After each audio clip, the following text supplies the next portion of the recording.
The human brain is fascinating. It's a lot like a muscle.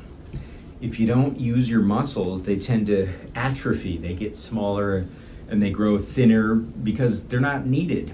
And so if you need your muscles, if you put demands on your muscles by going to the gym all the time or doing a lot of hard work all the time, then your muscles tend to grow and they stand up to the task. They show up ready and they provide you with what you need to get the job done. Language is the same way in the brain. Use it or lose it, they say.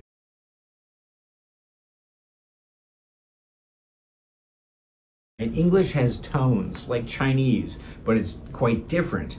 Chinese tones are they're limited to the word. English tones are within the sentence and the paragraph, and they convey a lot of meaning. But also, it makes it really clear to understand what you're talking about when you know how to blend words together, you know how to blend ideas together, you know how to use conjunctions right.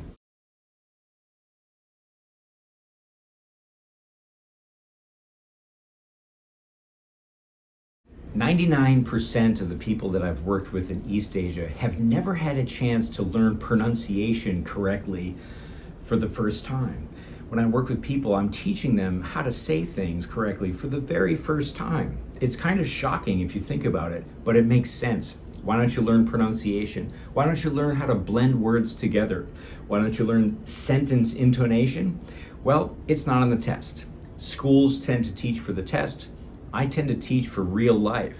So if you want to be understood, and if you want to really boost your listening skills, you need to learn how language blends together. In fact, you should watch this video and listen to how all of my words are just smashed together. Some words go by quickly, some words are emphasized and pronounced.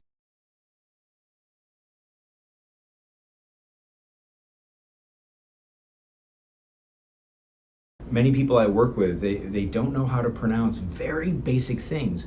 And it's easy. There's a lot of people that say, I have a short tongue, I can't do it, maybe I'm stupid. That's not the case at all.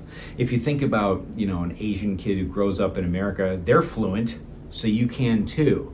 The thing is, you just have to learn it right the first time. Learning pronunciation, learning blending words together in order to get ideas across, like I'm doing right now. In order to get ideas across is one breath, it's nearly one word.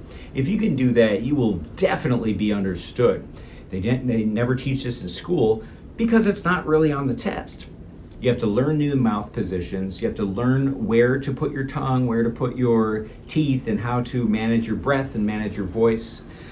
And it's a little tough at first, but people get it really fast. Once you get it, you got it, and it's yours. All it takes is a little bit of practice, and then your mouth is working for you. People have this struggle sometimes. Your brain has a lot of good ideas, then your mouth tries to say it, and it's hard. You just have to learn the muscle movements, the right positions, and then you got it. And when you got it, it's yours. Once you learn how to do the right positions, you never forget it. 13 tips that have worked for my students. 5 tips for improving listening.